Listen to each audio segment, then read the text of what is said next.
Hi there, good people of Earth, my dear on Astral Oracles. I'm very happy to be with you.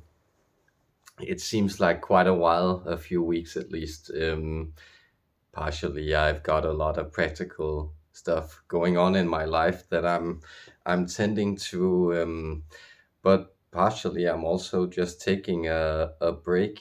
And what I'm doing that for is that I'm sort of discovering a reenchantment to both life, everyday existence of being a part of the more mundane world, but also just a reenchantment of the channeling practice. So what I've been going through lately is very reminiscent to me of what I went through about 4 years ago, right before I started channeling. So I can tell energetically there are a lot of changes. My diet is all over the place. I'm eating a lot of calories. I also had a period where I ate a lot of animal protein, for instance, which seemed very connected to me also getting connected to some draconic energies. That's often like a real life side effect of connecting to the dragons that they love to eat flesh. And so often in these phases of expansion, of connection, of feeling that your energy is sort of recalibrating itself, moving, and that your system might be taking in a lot of things. There are often a lot of upsets, changes, strange effects, physical, mentally, emotionally, and on the manifest level, there are often a lot of changes. So I'm also just sharing that because I know if you're going through it, it can feel very upsetting, and I can tell at this point in sort of all this energy awakening business, I feel very comfortable going through a lot of the same things because I know that they are phases, and I know that they are recalibrations, and I've been through them, so it doesn't really bother me to have to live through these unknowns and to have to turn over these stones. And that can be very, very enjoyable. But it also means, speaking of the reenchantment, that a lot of what happens when your energy is expanding like this is that your energy field begins to take in more of both light and darkness. And if you are somewhat psychic and resonate with this stuff, which you probably do if you're watching, then you might also experience that there are, strange energies, agencies, beings from these different etheric and astral layers that become visible to you. You might also sense that there are things about other people's energies, thoughts, personalities that become visible to you and that you have to acknowledge. There's so much of this stuff that all of the sudden seems to be pressing up against that expansive vibrancy that is your essence. And in those cases, it can be very nice to take a pause and kind of use that pause to also measure your progress. Of course, there is like this element of nothingness that balances out and calibrates everything that is. But that element is often invisible, and it appears to us often as spaciousness, as emptiness, and that has a tendency to turn into boredom when we're very over stimulated and high wired as we usually are in this modern age.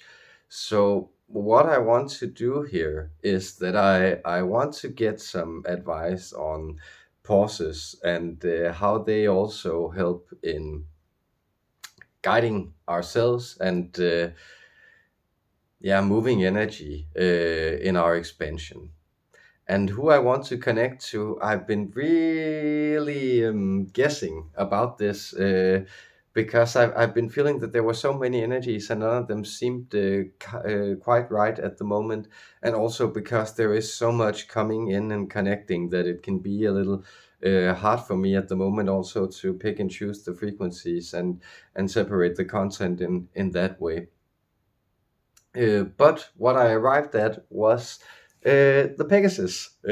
So this one, it's called an alebrije. It's from Oaxaca, where they make these small little wooden fantasy animals, and it's just lovely. I've been having this element of high fantasy coming into to my life. So I'm also rereading the Lord of the Rings. I took yeah, I just rode my bike across the border down here, and I came upon what they call a Wunderkiste or a wonder chest, which is apparently just a place where people leave their old stuff, and so you can go there and discover rediscover its magic.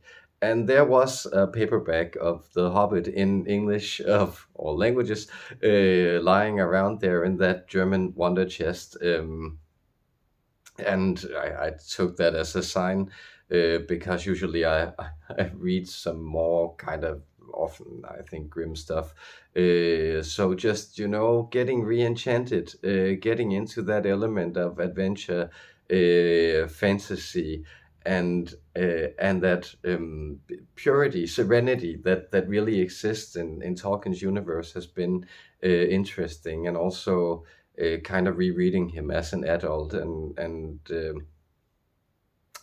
have getting a feel for what it is the guy is doing, because he's also trying to give us an outlet of beauty, of something that's untarnished by all the, let's say, more squalid conditions of the grown up and very disillusioned world of modernity. So let's take flight with the Pegasus and get into some fantastic visions here today. I hope that you're also going through whatever changes that are stirring. Of course, there are a lot of things going on collectively, but also individually in your life. I hope they're moving through you well and you're moving through them well. Much love to you out there.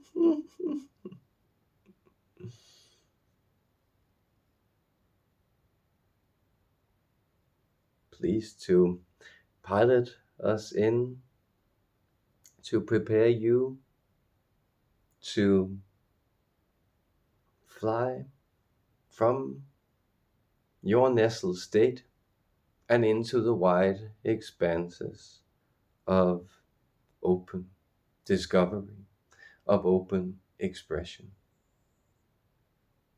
Greetings, dear one.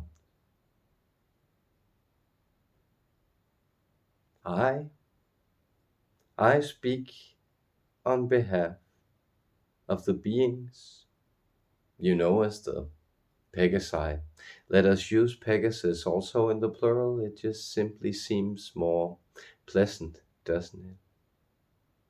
We come to you from a dimension you also know as the 11th. We come to you with this high imprint, and I come to you as a representative, presenting myself with the name Parrot.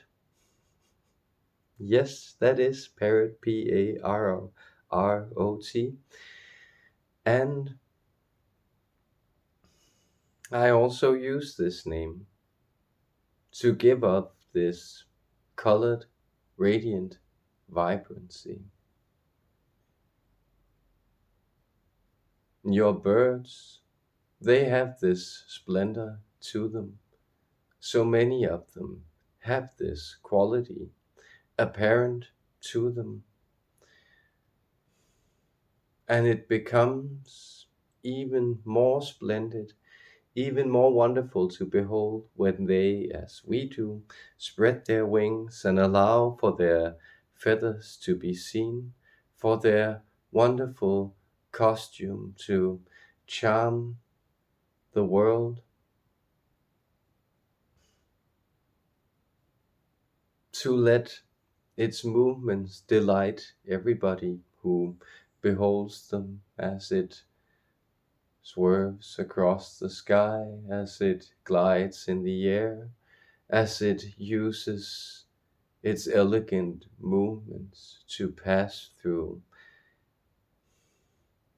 air's lighter states of being that are inaccessible to you human beings in your earthbound manner. Therefore, it is an enjoyment for us to connect to you this day and to instruct you also in how you take flight, because you speak of ascension and you speak with words that make sense to you. That is, of course, you think of this ascent as a type of ladder, something you are climbing, something you are walking on upwards towards a pinnacle, a summit, a high point, where a better view will be granted to you. So do not feel frightened when we reveal that it is more akin to you taking flight than it is to you walking these gradual steps.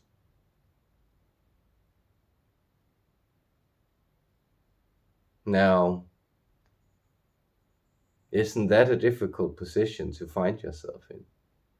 That you'll have to learn to navigate in an entirely new medium, along an entirely new axis of movement that has not been granted to you.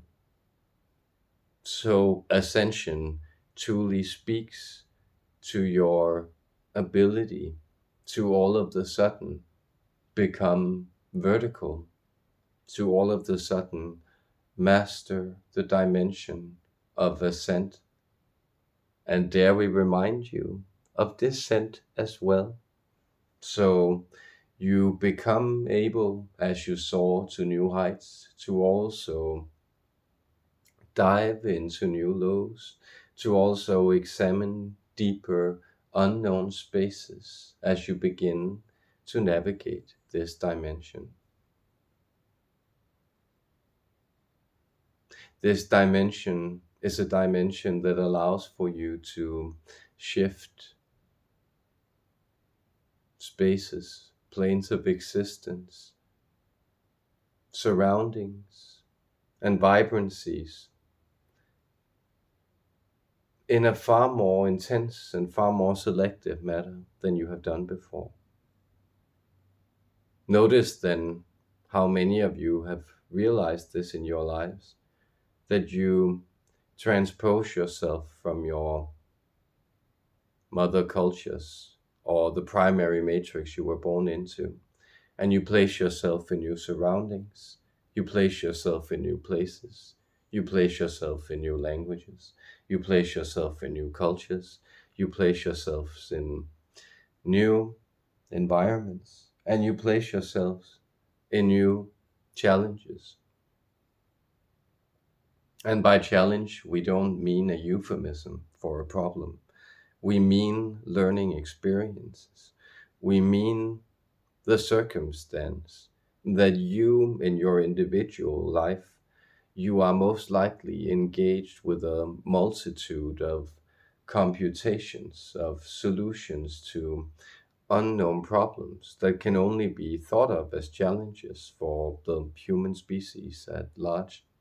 That is, these dilemmas that you experience in your individual life, they have not been experienced before, and therefore they actually do require a lot of application of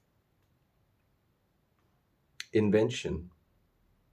That is, you are constantly trying to figure yourself out because the world around you is changing at a pace that keeps demanding you to readjust to it. This too is a quality of this vertical dimension,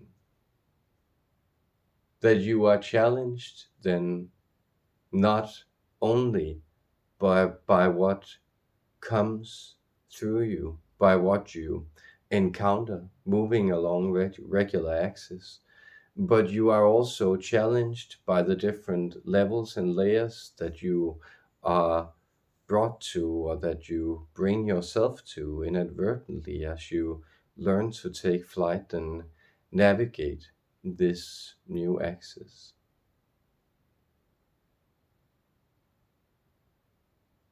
So notice that there is a great element of gliding in successful flight, even though there are, of course, species, beings that fly in other ways, that use a stirring motion to keep themselves afloat. You are not beings like this. You are aware that when you bring your system to very heightened states of agitation,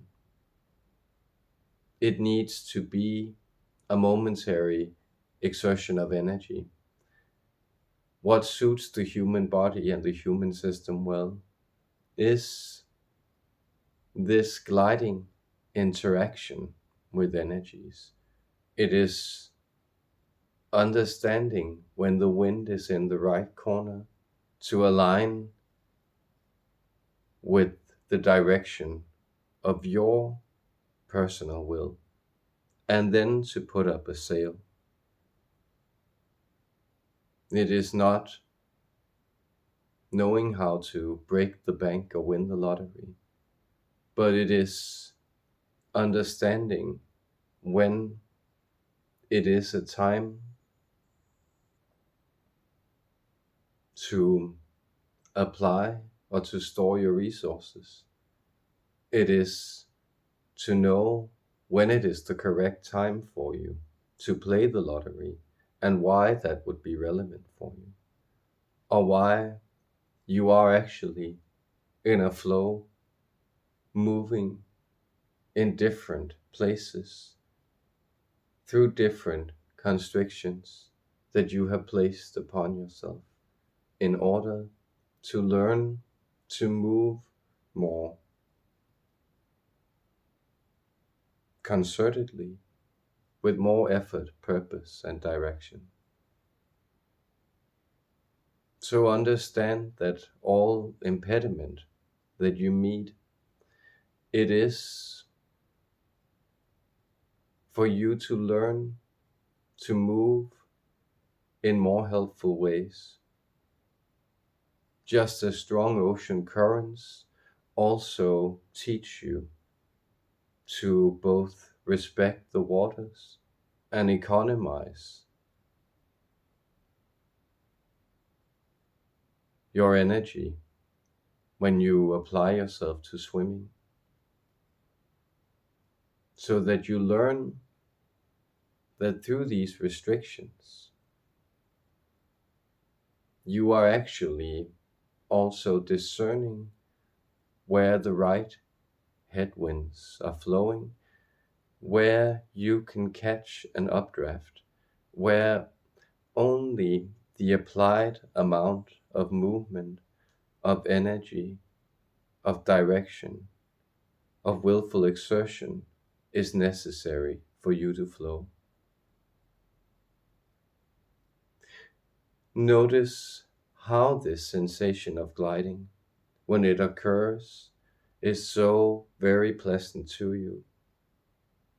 It seems to hold a deep enjoyment to you, the sense that the elements are working with you, not bowing to your will, not getting in your way, but working with you to bring forward an experience. It is the sense of setting your kite in the wind and then seeing how the wind makes it fly. Seeing how the wind takes your wings and teaches them to fly. Because in this ascension, in this access to a new axis, you find that you are already being lifted up, that there are strong forces moving around you, wanting you to leave the nest and take flight. And they are nurturing you, but they are also preparing you to nudge you out of the nest. And so this nurture may, from the perspective of the one who is being nudged out into flight, out into the unknown, also seem a little harsh, a little unforgiving, a little denying in all the comforts that you have gotten used to.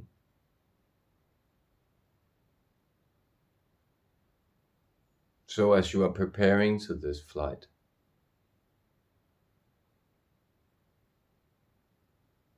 you can also pause. You can allow yourself to feel where you are at. You can allow yourself to feel both the nestling protection, but also the restrictive discomfort of the nest that you find yourself in. You can prepare yourself to change simply by pausing, by waiting, by taking stock of what you are. And so this will happen to you. You will be prodded to perceive what you are, to see how you see yourself before you can experience this change, this expansion unfolding through you as your wings unfold, as you take flight,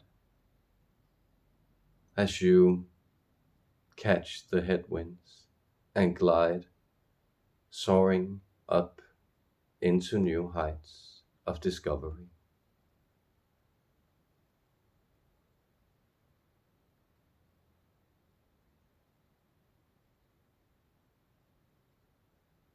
With the rainbow light, with the soaring spirit of delight, I have spoken to you this day. Parrot, I call myself, a Pegasus of the angelic realms.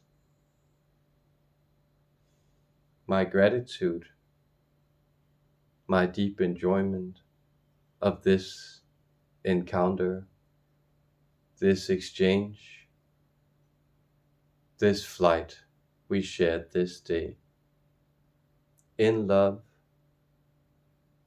farewell.